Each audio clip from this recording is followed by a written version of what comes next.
So we have seen many peace talks in Syria, but all of them failed in the past. But next Tuesday, there will be another one. Whenever we're talking about peace talks, it's always important for all sides to make compromises. True. Is Syria ready to make any more compromises than before to make sure that this time it will be successful?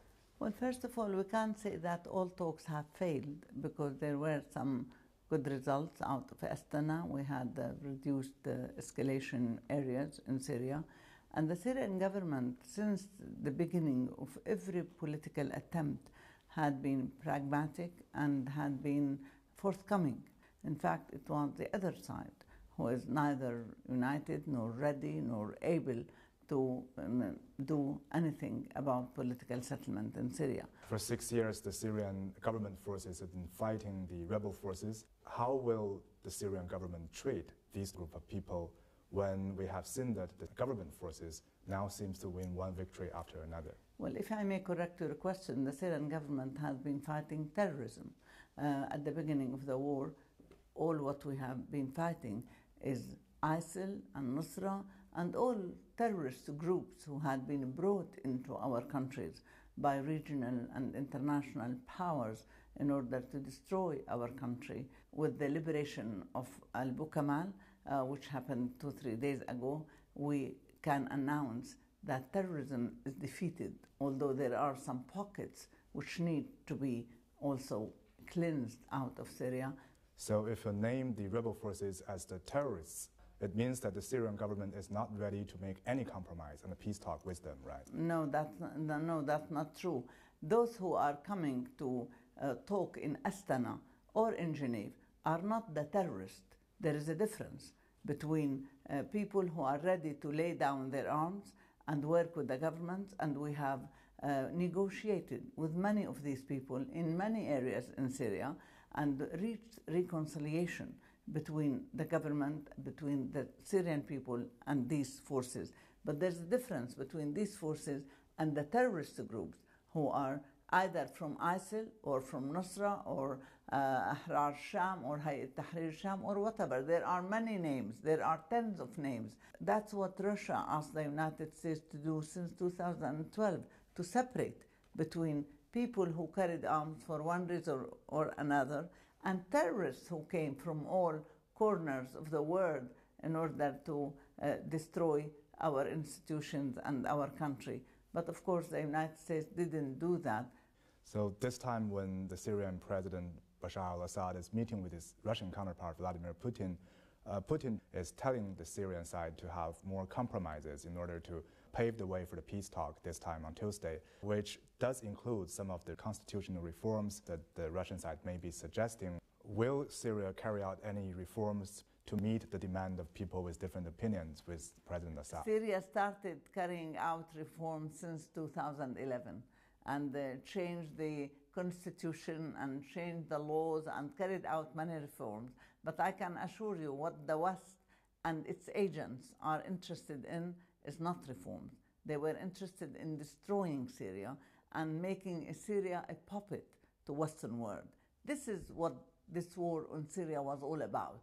It was a war against sovereignty, against independent decision of Syria. It was not about reform.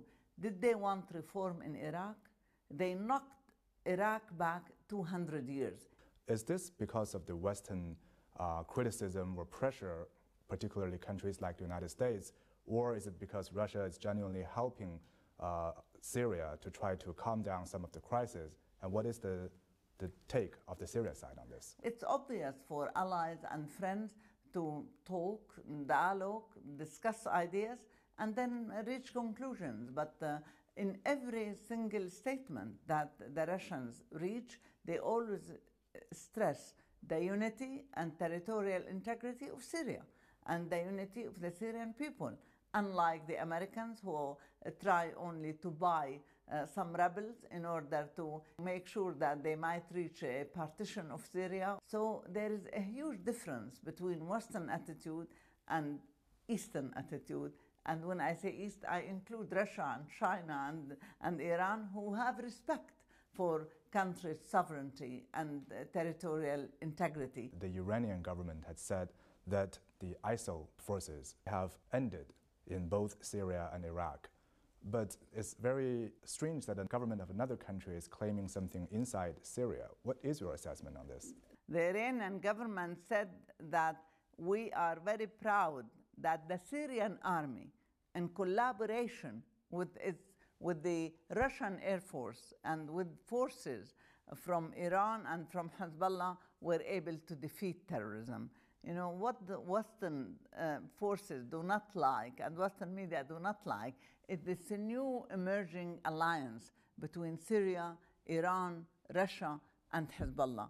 But this alliance is extremely important for us and for our people in the face of Zionist occupation of our lands and in the face of what Zionism is trying to do in our region. So what do you think this end of ISIL will serve for the peace talk? It will serve us a great deal because, you know, the United States tried to prevent us from liberating especially the bordering areas with Iraq, because the relations between Syria and Iraq are extremely crucial for Syria and for Iraq, and the return of trade between Syria and Iraq. And that's why the Iraqis consider the liberation of Bukamal is as important as the liberation of Qa'im in Iraq.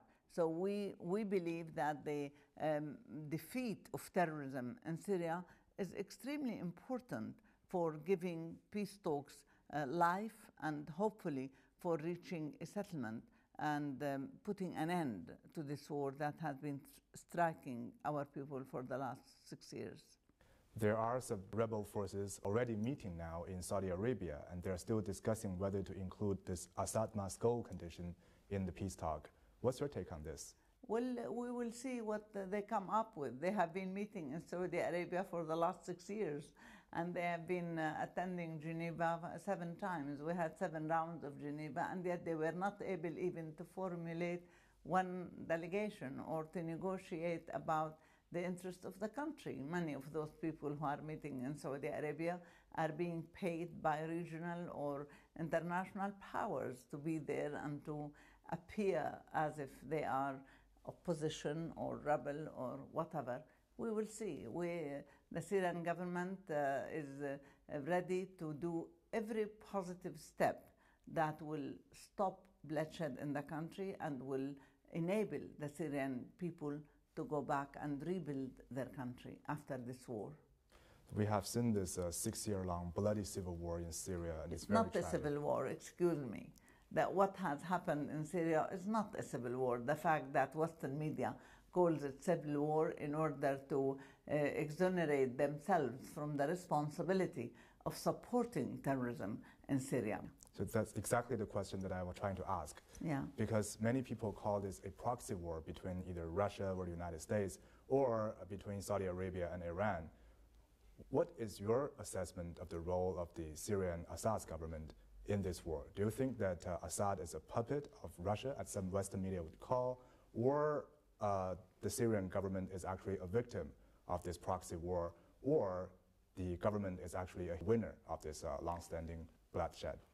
First of all, the Russian air forces did not come to Syria until the 30th of September 1915, which means that we had been fighting a war against terrorism for 4 years before the Russians came to help us. And second, the Russians and the Iranians and Hezbollah and anybody who is fighting with the Syrian government are fighting out of the conviction that this terrorism is absolutely dangerous for the entire world.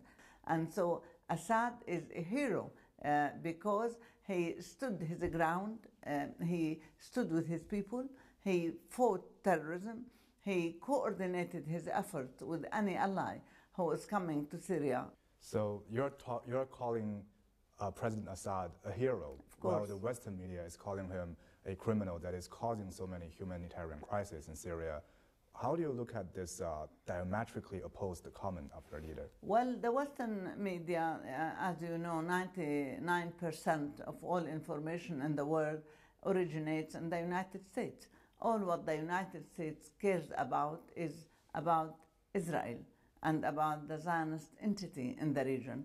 Now they have been calling the president of Sudan previously a criminal.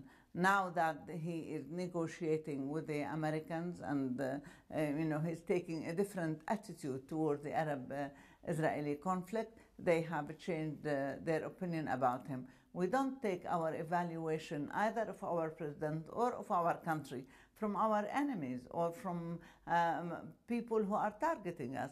Let the Western media say whatever it likes. It said at the beginning of the crisis many things that have proven to be absolutely false.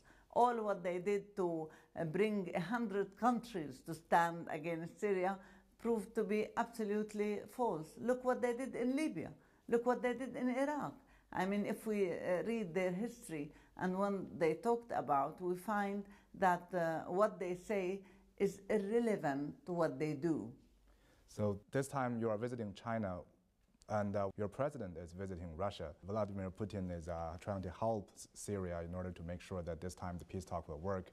Are you having a similar mission here in China? Well, my visit to China was decided a while ago, over a month ago, in order to talk to Chinese officials and especially to the foreign minister and deputy foreign minister. In Syria, we believe that China has a very important role in the making of the future of humanity. And we attach great importance to Chinese-Syrian relations, and we believe that China has an interest, a deep interest, in extending hand to help the Syrian government and the Syrian army in defeating terrorism, because they constitute a danger for China and for the Chinese people. And of course, my talk with the Chinese official will focus on this and on pushing the relations between Syria and China, which we believe is in the interest of both the Syrian and the Chinese people.